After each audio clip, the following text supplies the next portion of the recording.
ये कार्यक्रम सत्य घटनाओं से प्रेरित है। जिनके साथ ये घटनाएं घटी उसकी वास्तविकता उन्हीं तक सीमित है।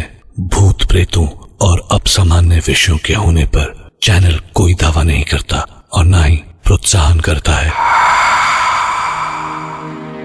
समय एक ऐसी पहेली है जिसका जवाब हम अभी तक नहीं खोज पाए हैं।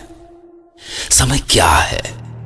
कभी तो दिन मिनटों में बीत जाता है और कभी कुछ मिनट दिनों से भी लंबे लगते हैं। कुछ वाकये तो ऐसे होते हैं जहां समय वाकई रुक जाता है। हैरान करने वाली बात है ना?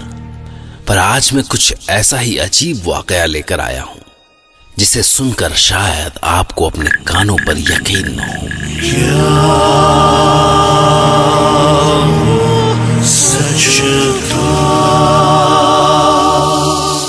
आज हम सुनेंगे बीकानेर राजस्थान में रहने वाले शंकर सिंह की आप बीती।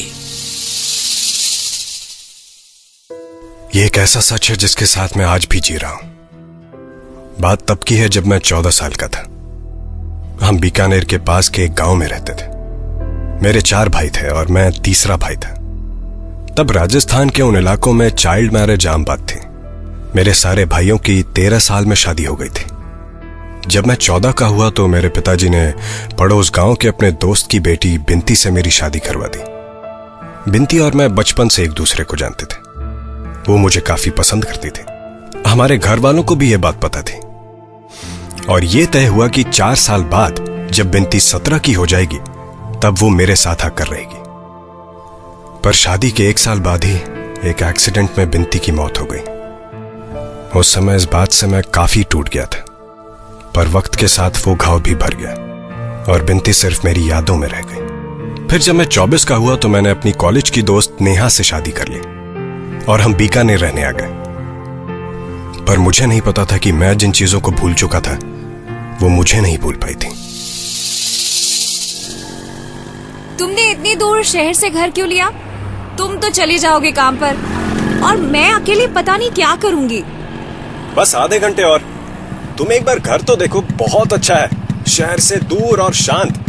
वो देखो बस पहुंच ही गए। नेहा पता नहीं क्यों पर इस नए घर को लेके थोड़ा परेशान थी। शायद सुनसान था इसलिए, या फिर वो अकेले रहने से डर रही थी, क्योंकि जैसे ही हम घर पहुंचे उसका मुंह उतर गया। हाँ? शंकर, ये तो... अरे देख के नेहा, ये घर काफी टाइम से बंद था। पर अंदर से तो साफ है। फिर कोई खिड़की शायद खुली रह गई होगी। तुम परेशान क्यों हो रही हो? पर घर अच्छा है ना?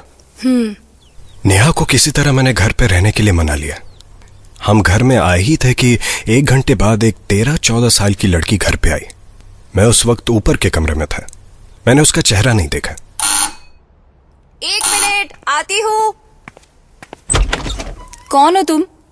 वो दीदी, मैं इधर ही रहती हूँ। वो आप लोगों को आते देखा तो पूछने आ गई। आपको घर में साफ सफाई करने के लिए कोई चाहिए? हाँ हाँ ठीक है। नाम क्या है तुम्हारा? जी, सुनीता। तुम यहीं पास में रहती हो? जी। कौन है नेहा? कोई नहीं, एक लड़की है। बाई का काम पूछने आई है। मैं बात कर रही हूँ, रुको। देख, महीने के 1000 रुपए दूंगी, चलेगा? ठीक है। ठीक है। तो चलो फिर अभी से आ जाओ। उस लड़की में कुछ तो अजीब सी बात थी। वो जब देखती थी तो लगता था जैसे वो आपके भीतर झांक रही हो। मैं घर को ठीक करने में लगा हुआ था। नेहा भी अपने काम में लगी थी। हम आसपास किसी को नहीं जानते थे। नेहा, सुनो, मैं जरा बाहर से कुछ सामान लेके आता हूँ। हाँ ठीक है। वैसे भी ये तो है घर में मेरे साथ, तुम हो आओ। मैं बस थोड़ी देर के लिए ही बाहर गया, पर जैसे ही मैं थोड़ा दूर गया था कि अचानक से तेज बारिश शुरू हो गई और मैं वहीं अटक गया। पर जब मैं घर पहुंचा तो मैंने देखा... नेहा, ये क्या कर रही हो? मैंने देखा कि नेहा घर के बीच में पंखे से एक दुपट्टा बांध के सुसाइड करने की कोशिश कर रही है। वो देखते ही मेरी हालत खराब हो गई। मैं सब कुछ फेंक के उसकी तरफ भागा। मैं चिल्ला रहा था, पर जैसे उसे मेरी आवाज सुनाई ही नहीं दे रही हो। मैं नेहा तक पहुंचा ही था कि उसने पैरों से चेयर गिरा दी। मैंने तुरंत उसे पैर से पकड़ लिया। अगर मुझे 1 मिनट भी और देर हो जाती तो पता नहीं क्या हो जाता। मैंने उसे नीचे उतारा। तुम पागल हो गई हो क्या? क्या कर रही हो ये? वो कुछ बोल ही नहीं रही थी, जैसे किसी ने उसे हिप्नोटाइज कर दिया हो। उसका पूरा शरीर जल रहा था। नेहा, बोलो। वो बुला रही है। उसने बोला है कि वो... कौन बुला रही है? किसने क्या बोला? और वो नौकरानी कहाँ गई? उसने बोला... तुम बोला झूठ। नेहा उसके बाद बेहोश हो गई। मैंने तुरंत उसके मुंह पे पानी डाला तो वो ऐसे उठी जैसे न जाने कब से सो रही हो। और हैरानी की बात तो ये थी कि उसे कुछ याद भी नहीं था। वो बहुत कमजोर और बीमार लग रही थी। मैंने उसे बताना जरूरी नहीं समझा कि अभी क्या हुआ था। मुझे लगा वो डर जाएगी। हमें कुछ समझ नहीं आ रहा था कि ये सब क्यों हो रहा है और कौन कर रहा है।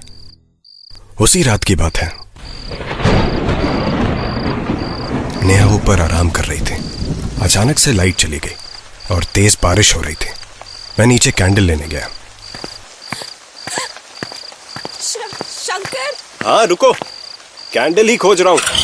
ये पता नहीं लाइट कैसे चली गई। शंकर रुको, मैं भी नीचे आ रही हूँ। नहीं, तुम वहीं रुको। मिल गई, 1 सेकंड बस।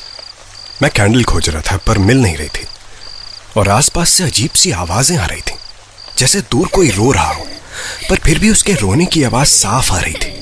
मुझे किसी के चलने की आहट लगी। मैंने कैंडल जलाई और मुझे लगा कि शायद नेहा नीचे आ गई है। रोने की आवाजें तेज हो रही थी। अब थोड़ा थोड़ा डर मुझे भी लग रहा था कि अचानक मुझे दूर किसी के खड़े होने की परछाई दिखी। मुझे लगा शायद नेहा है। कैंडल की रोशनी में इतनी दूर से पहचाना मुश्किल था, तो मैं उसके पास गया। पर पास जाके देखता हूं कि नेहा। उस समय जो देखा वो देख के आज भी दहल जाता हूं। मुझे लगा कि वो नेहा होगी, पर वहां कोई और था। कैंडल की रोशनी में मैं उसे ठीक से देख नहीं पाया, पर उसने मेरा हाथ पकड़ लिया था। उसका हाथ बर्फ से भी ठंडा था। उसकी आवाज आज भी मेरे कानों में गूंजती है। वो शायद सुनीता जैसी लग रही थी। कौन हो तुम? तू चलेगा मेरे साथ, तुझे चलना पड़ेगा। नेहा। तभी अचानक से लाइट आ गई और मेरे सामने कोई नहीं था। बस दूर से किसी के रोने की आवाजें सुनाई दे रही थी। मुझे पसीने आ रहे थे। मुझे तभी ख्याल आया कि नेहा कहाँ है। नेहा? हाँ। कहाँ थी तुम? वो मैं जैसे ही नीचे जाने के लिए आई, कमरे का दरवाजा लॉक हो गया और अंधेरे में मुझे कुछ नहीं दिखाई दिया। लेकिन तुम्हारे हाथ को क्या हुआ? मेरे हाथ को? मेरे हाथ को क्या हुआ? मैंने देखा मेरे हाथ से खून बह रहा था। मुझे पता भी नहीं चला, दर्द भी नहीं हो रहा था। नेहा देख के डर गई। वो तुरंत फर्स्ट एड लेके आई। मुझे कुछ देर तक तो समझ ही नहीं आ रहा था कि हो क्या रहा था। ये कैसे हुआ? लाओ हाथ दो जल्दी। मुझे नहीं पता। मैं वो क्या शंकर? क्या हुआ है बताओ ना। कुछ नहीं, वो गलती से हाथ किसी नुकीली चीज पे लग गया था। दिन के वाक्य के बाद मुझे लगा कि नेहा को यह सब बताना ठीक नहीं है। यहां कुछ तो है, पर अभी बताया तो वो बहुत डर जाएगी। मैंने सोचा आज रात किसी तरह काटते हैं, कल शायद यहां से निकल जाएंगे। उस रात मैं सोया नहीं, बस नेहा के बगल में बैठा रहा। अगले दिन नेहा की तबीयत और खराब होने लगी। उसके उठने की हिम्मत नहीं हो रही थी। मैंने उसे बोला, सुनो, मैं डॉक्टर को बुला लाता हूँ, तुम कमरा बंद करके अंदर ही रहना। नहीं शंकर, मैं ठीक हो जाऊंगी।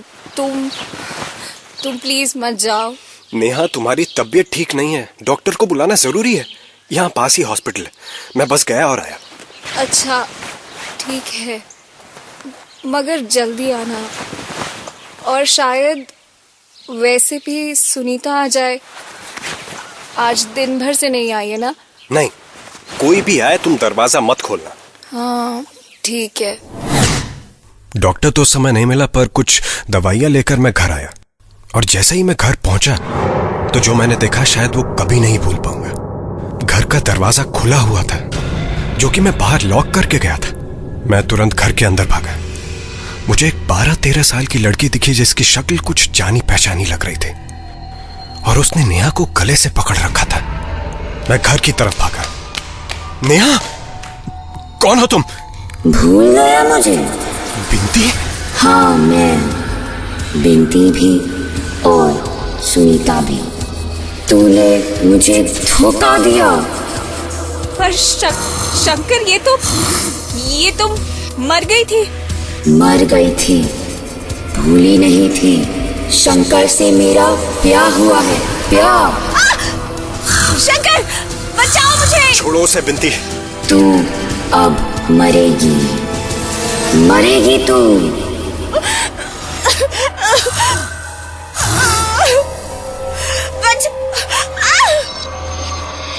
बिंती ऐसे वापस आएगी ये सोचना भी अजीब था। नेहा को उसने ऊपर हवा में लटका रखा था। वो कमजोर और डरी हुई थी।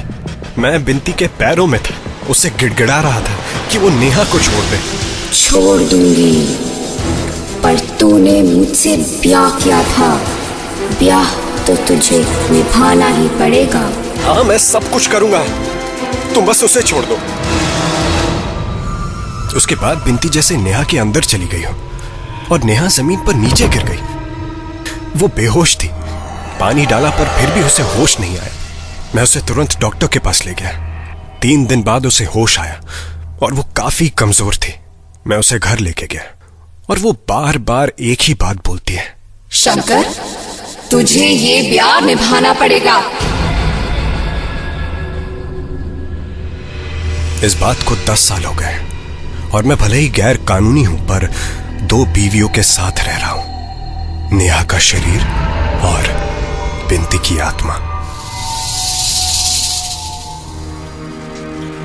मुझे यकीन है आप मानेंगे नहीं, और आप ही क्या शायद कोई भी न माने, क्योंकि ये कहानी कमजोर दिल वालों के लिए नहीं है। शंकर आज भी अपनी 2 बीवियों के साथ रह रहा है और ये बात वो भी मानना नहीं चाहता। उन कुछ दिनों में जो कुछ भी उसके साथ हुआ, आज जब भी वो उसके बारे में सोचता है, खुद से बस एक ही सवाल बार बार करता है,